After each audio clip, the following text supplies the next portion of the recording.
Good morning. Welcome to Garden Grace, and I'm so glad that you're here. One of the questions that I get asked is, can you use fish emulsion in the GreenStalk as like pouring at the top where the watering base is? And the short answer is yes. There's just a few things that I want you to make sure you think about when you're going to do that. And the cool thing is, what I have in my GreenStalk, which I'm sure most people do, you've got your herbs, your flowers, your vegetables, and the fish emulsion is good for all of that. And this is the one that I use. It's the organic Neptune Harvest fish and seaweed fertilizer. Smells interesting, but it's great to use. So what is it really?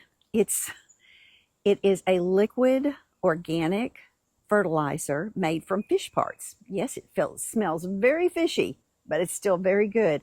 It's good for the nitrogen and it's got the micronutrients in it. So y'all, what does that mean? Okay, well, it means that it's good for the leaf growth of your plants and the overall health of your plants. And it is organic. That's what I'm using it for. So one thing that you want to make sure that you do is you don't put this in directly into your GreenStalk. No, we're still going to dilute it, and I do an ounce in a gallon of water.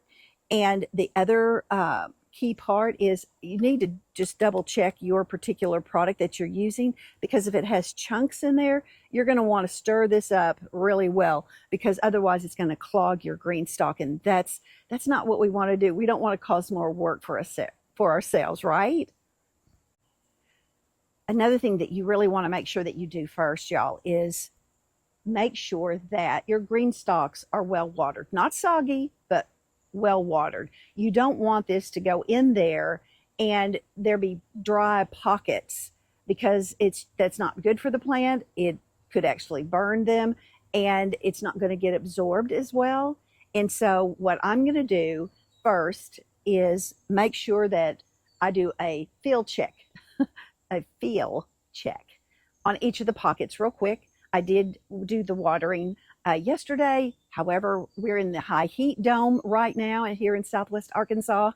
And that's why I'm out even earlier, because I almost passed out the other day doing a video because I got too hot, didn't even realize it. So that's why we're going to move a little bit quicker. So I'm going to do that real quick. I'm going to do my little check, and then we will get some mixed up, and then I'll show you how I'm going to take off the top lid on the GreenStalk and pour it in. Okay, got the watering done. Now I'm going to take 1 ounce, because that's what it calls for, in 1 gallon of water, and mix it up.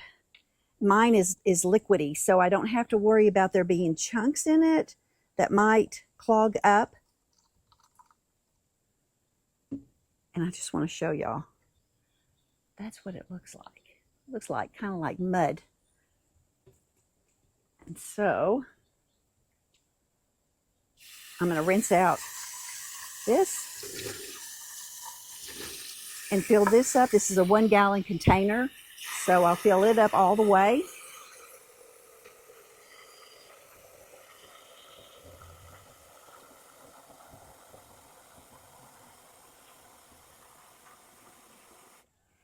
And now, because I'm shorter than that, I'm going to take you over to just my 3-tier so you can see better the process on doing that.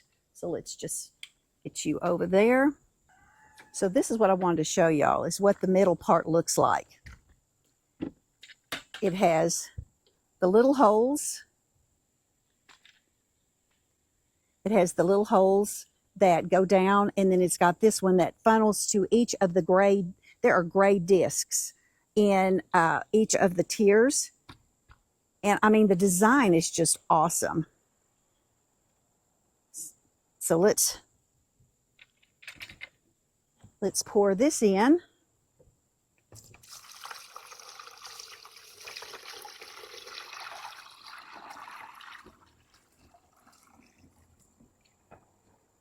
And let it do, and we're going to let that do its thing. Yeah. So I've already taken off that lid. Again, I'll just show you real quick. the lid. So these are the lids. I got the light pink one to go with this one.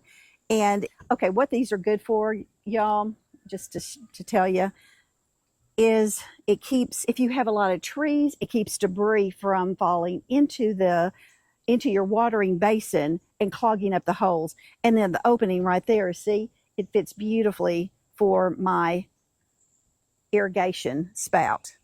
So it's a great design. It truly is.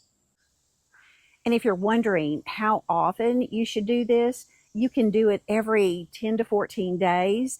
However, you do want to cut back as the season goes along and you don't have that strong growth from the plants because their time is coming to an end in your garden. And you also want to make sure that you don't water this like right before a big rain, because what happens? You add in too much more water and it's just going to wash it away. And there goes the nutrients that you've so painstakingly added for the health of your plants. So another extra tip is I'm going to follow this with adding in just another basin full of the watering basin full of water, just to, again, help make sure that it gets evenly distributed to all the plants. But y'all, plants like your eggplant or your, let's see, your tomatoes, they're heavy feeders. And so you might need to actually take another cup of the solution, mixed up solution, and add it to that particular pocket where they're growing, just for their own extra boost. Again, what plants can benefit from this? Your leafy greens, your Swiss chard, your lettuce, Malabar spinach, and your herbs that you might have, basil, the parsley. I don't have any cilantro, but it's still good for that. And then your cucumbers, your beans. I know I'm looking at my plants. I have strawberries, great for the strawberries. Yeah, so, and if you're not unsure, you can always Google what all is this good for, because that's what I've done, just to make sure that I'm using it to the fullest benefit of my plants and I'm not wasting it. Another question that my friends ask me, doesn't that smell?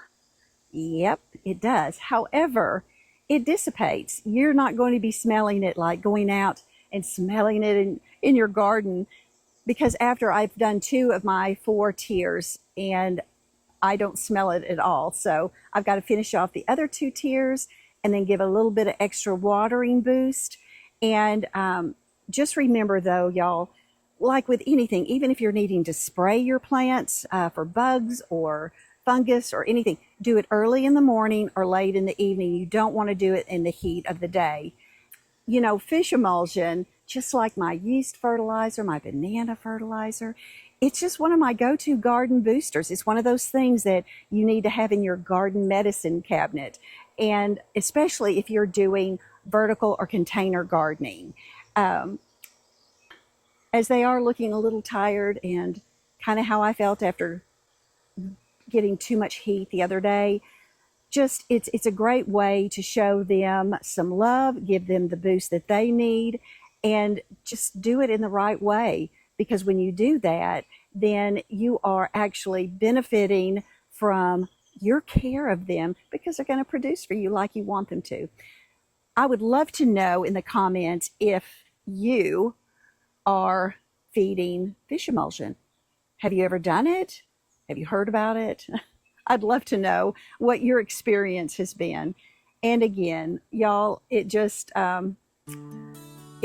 been great to be out here with y'all today again before it gets too hot, because that can just take it out of you completely. So I just want to thank you for spending time with me here in the garden, and I'll see you next time. And remember, no matter what you're growing, grow with grace. And I'll see you here again in Garden Grace. All right, y'all. Bye.